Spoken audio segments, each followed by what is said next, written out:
Hi, my name is Rob Elk. I play the character Bob Finhead in Bob's Holiday Office Party.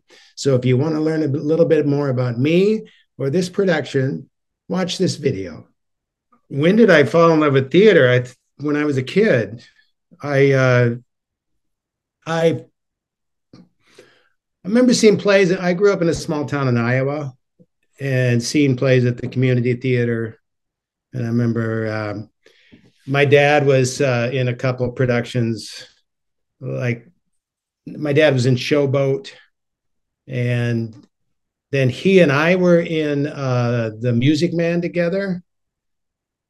And so, but that I kind of just got into theater through just loving movies and seeing actors because I kind of was influenced by, I was trying to think about like the Music Man, the movie The Music Man. And Robert Preston was a big uh, influence on me. But I started doing, I'd love to put on little shows. I had a friend in the neighborhood and we'd put on little shows. And when I was in grade school, I in third grade, I played Abraham Lincoln in a little production we had in our class. And then it seemed like I got involved with school plays. When I was in sixth grade, we all wrote our own play, all the students. And then I did plays through school, through high school, junior high school, and college. I never had a theater degree in college, but I was in, it seemed like a play a semester. And that's it. And then after I graduated, I went to school in a little school in college in Minnesota, St. Olaf College. And I moved to Minneapolis after that. And I had some friends of mine from college. We had a comedy act, and we moved to Minneapolis and started doing comedy up there. And it was a really vibrant scene. This was in the early 80s. I started performing first in kind of improv, sketch comedy, but I had an act that we did music and sketches. We were called Modern Entertainment. And we performed there and went to Chicago, did some shows. And from there, I started working more on stage in Minneapolis with a company in Minneapolis called Théâtre de la Jeune Lune, which is a French American theater company. And I worked with them for a couple of years. And then I moved to New York in the 80s and did theater in New York. So I've always kind of just performed. I moved out here in '93 to Los Angeles to pursue Hollywood, whatever that would mean, doing movies or television shows or commercial acting, things like that. And I've had some friends that moved out here from that I knew in New York, and we started doing shows in little stages around Los Angeles. And one of these shows we did was called the Girly Magazine Party with Jim Turner, put that together. And there was a group of us that Jim was kind of the one behind that. Other people in that were Mark Fite, Stephen Banks, uh, Dave and Steve Higgins, Nick Bakay, Dana Gould, a lot of comedians. Um, and that show was kind of a late night show that ran at a little theater called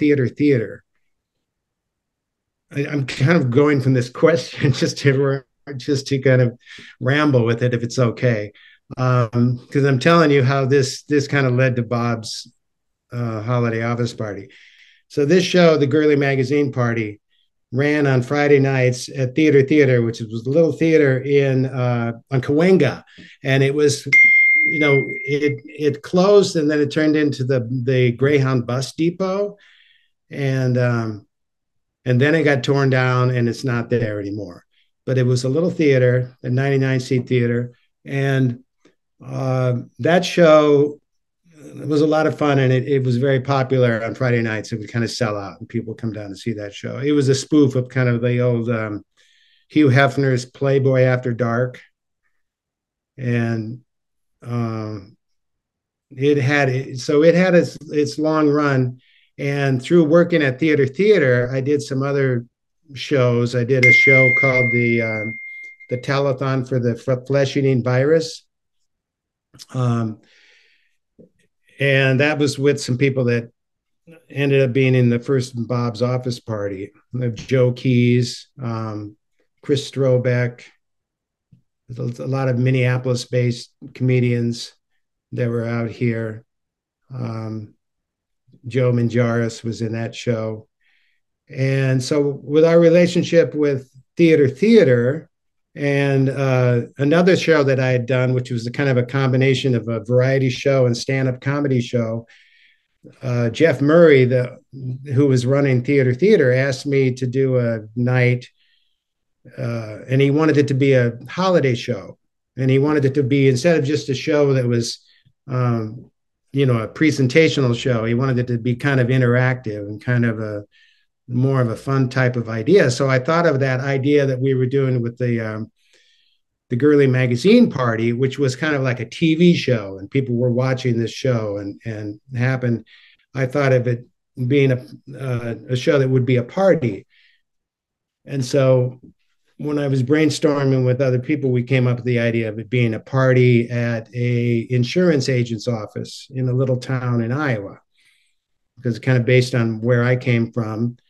And then my co-creator, Joe Keys, who was a very funny stand-up comedian and actor, he was from Pipestone, Minnesota, which was another small town just across the border from Iowa. So we kind of came up with this little town called Newderburg, Iowa. And that was the basis of the first show. It was kind of an improvised show. So we had this character of Bob Finhead, who has his insurance office, and Joe played Joe Walker, the sheriff in town. And we had different people from town come into the party, and we pretty much improvised the whole show. We kind of had this idea of what would happen. We got together to talk about it, but it wasn't really a rehearsed show. It was just kind of improvised. And we had a band in the show, and it went really well. It was because it was improvised, it had some it was a little rough around the edges, but we liked the idea. And so then we started developing that. We did a few more series of shows in that spring where we would improvise for like an hour and a half. And sometimes we didn't know how it was going to end. We had an idea of, well, when we get to an hour and a half, we'll tell the person who's running the lights to cue up the tornado sounds, and we'll have a tornado come to town, and that'll be the end of the show. So through those improvised shows, we wrote a script, and then we've kind of been working with that script over the years. The show started at the holidays, and then it was running in the spring, so it was just kind of a generic party, but it kind of settled back into the holidays, and that's when it became what it is today. It's kind of a holiday tradition, and we have people that come every year to see it. We have, it's really fun. Story arc is that Bob Finhead is a frustrated insurance agent. He really wants to be something bigger. He has this dream to be an inventor, because he wants to change the world with his inventions, even though his inventions are pretty harebrained. And he wants to get out of town, and he wants to go to this inventing college in the big city of Des Moines, Iowa. And so his best friend, Sheriff Joe, doesn't want him to leave town because he's afraid of change. He doesn't want any change. He wants everything to stay the way it is. So that's kind of the arc. And Bob is having an affair with the mayor's wife, Margie Mincer, and so he's trying to figure that relationship out, and Mayor Roy, he has, without tipping it too much, he has some secrets in his life. So he doesn't, the relationship is kind of between he and his wife is very tenuous. And Bob is frustrated that Margie won't just be with him. And so Bob just kind of wants to get out of town. Uh, and the other characters that are in town that come to the party are LaDonna and Lavoris Johnson. They're the richest farmers in the county. They're these twin single spinster, I guess is the use the word to use, uh, farmers that are very conservative, and they come, and then another character that shows up is Marty. He's the town handyman, and he's kind of a stoner character.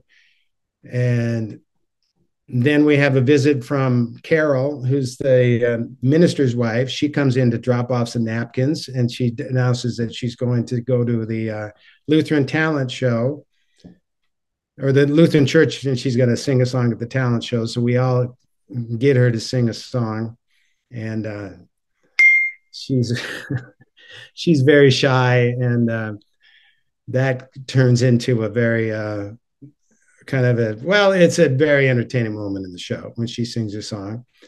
And then the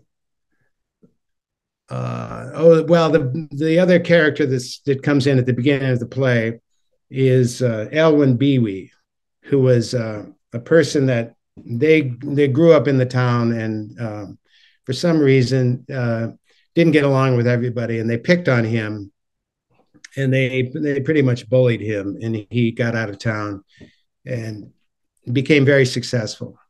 And he's a multimillionaire, and he's coming back to town to visit, and he wants to.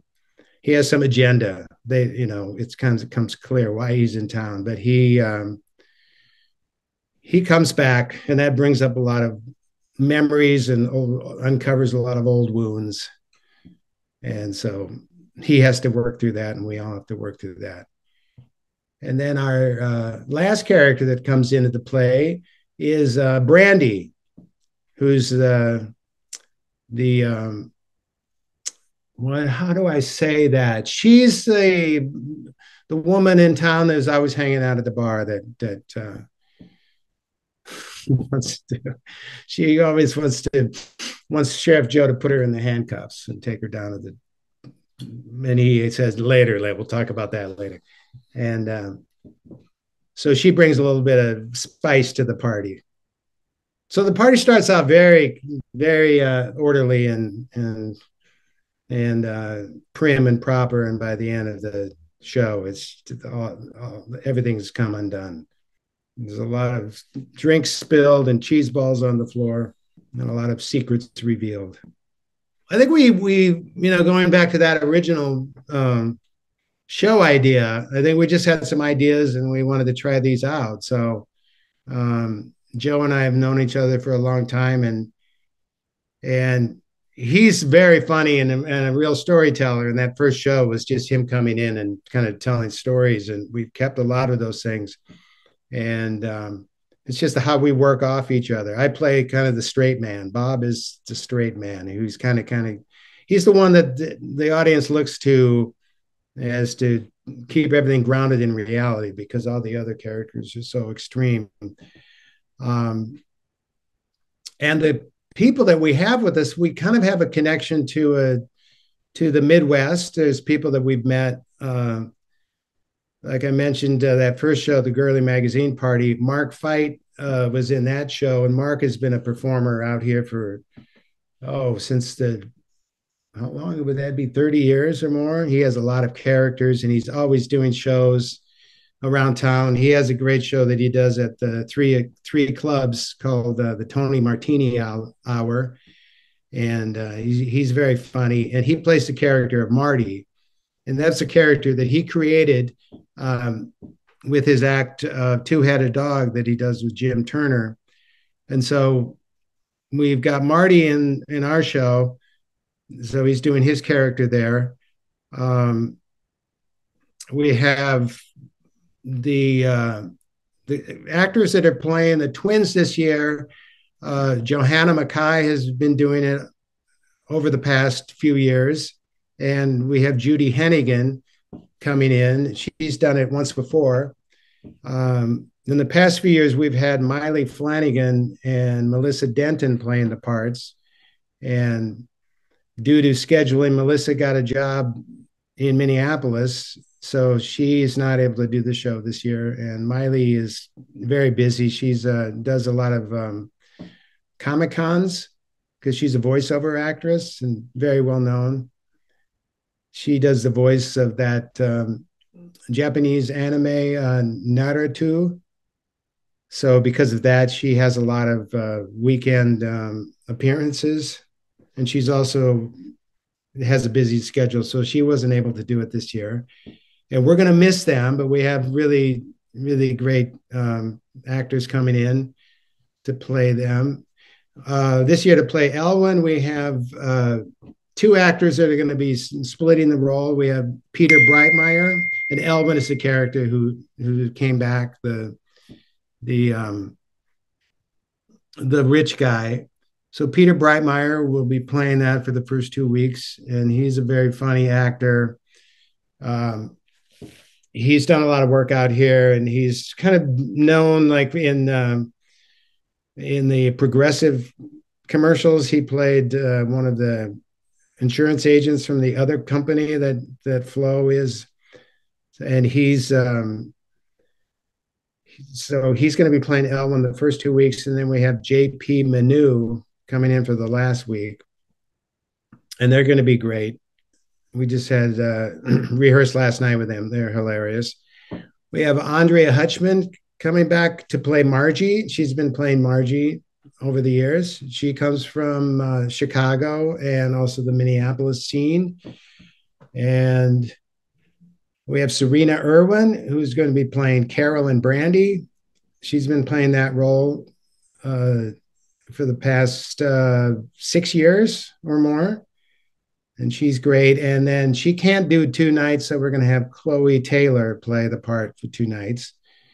And we're excited to have Chloe in the show. She's another group that, I mean, she came through a group of us that all work together. Chloe's done some plays with Justin Tanner. So that's how we got to know her.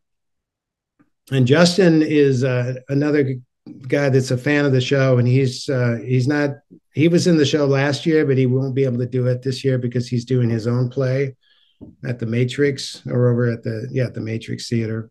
Not that I want to plug another show that's going to compete with Bob's Holiday Office Party, but Justin's new play Little Theater is running at the same time, so Justin can't do it.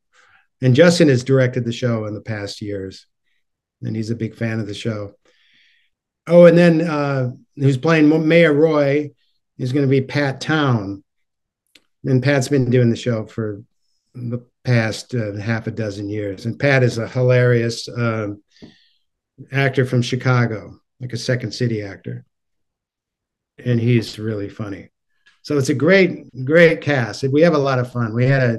Our first rehearsal and read through was really fun to get everybody to get together. Well, we want them to have a great time. You know, in the philosophical thing about theater, we want them to forget the troubles from the past and just enjoy themselves for the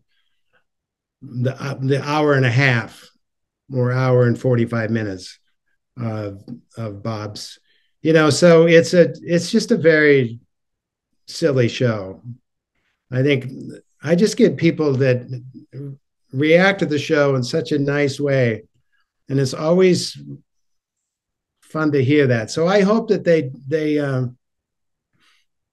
can get that out of it. I mean, it's a little bit outrageous. I mean, people come in and I'm always concerned that people might well, not that they're going to get offended, but if they, you know, we make fun of a lot of things, and it can get really I call it like it's like a play version of The Hangover or something like that. It's kind of an R-rated play. But you know, 2 weeks ago, I went to a see a friend do stand-up comedy, and there was a woman that I was talking to afterwards, and she was looking at him. She goes, "You look familiar. What have you done?" And I really, since COVID, I haven't been doing too much performing. And I said, "Well, I don't know. I do comedy here and there." And she goes, "Do you do a play?" And I said, "Well, yeah, I'm getting ready to do a play, Bob's Holiday Office Party." And she goes, "You're Bob. Oh, you're Bob. Oh my God, I love that show." And she started telling everybody around the lobby area about our show. And she had come to see it with her brother had brought her to see it. And then she's bringing more people. And that's kind of, we find that happens with people that it's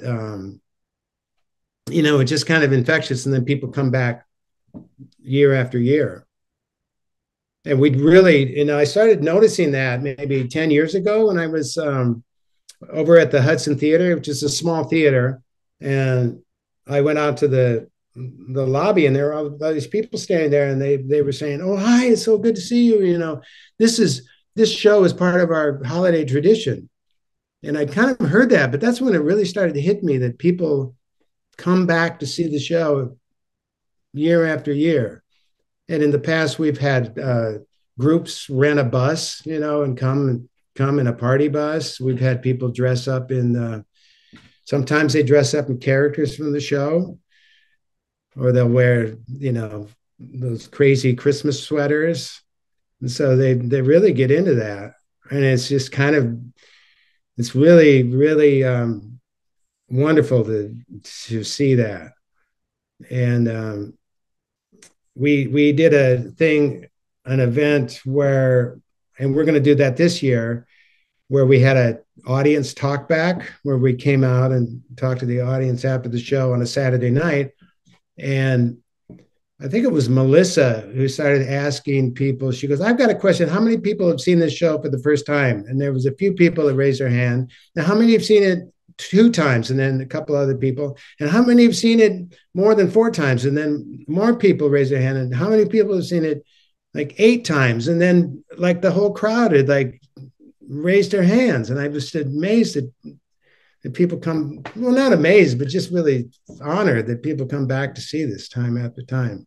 Well, when I'm doing this play, I kind of, because I look around and enjoy the moment of being on stage with these people.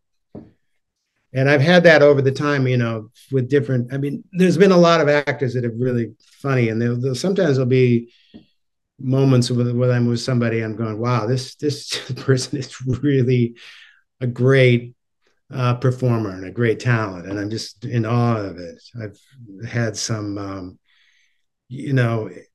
so there's moments in the show where I'm just kind of watching all the circus go on around me, and I've done the show every year, every performance I've done the show. So I know the script so well. I know. And we do have, occasionally we'll have new people. Like this year, we're going to have new people.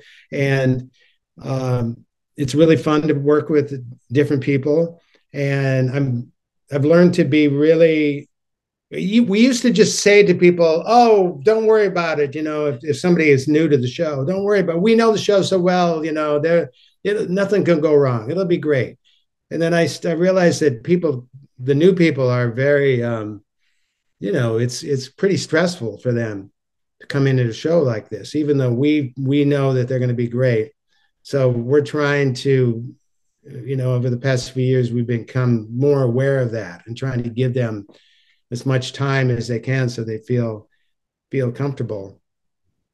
And so there'll be moments where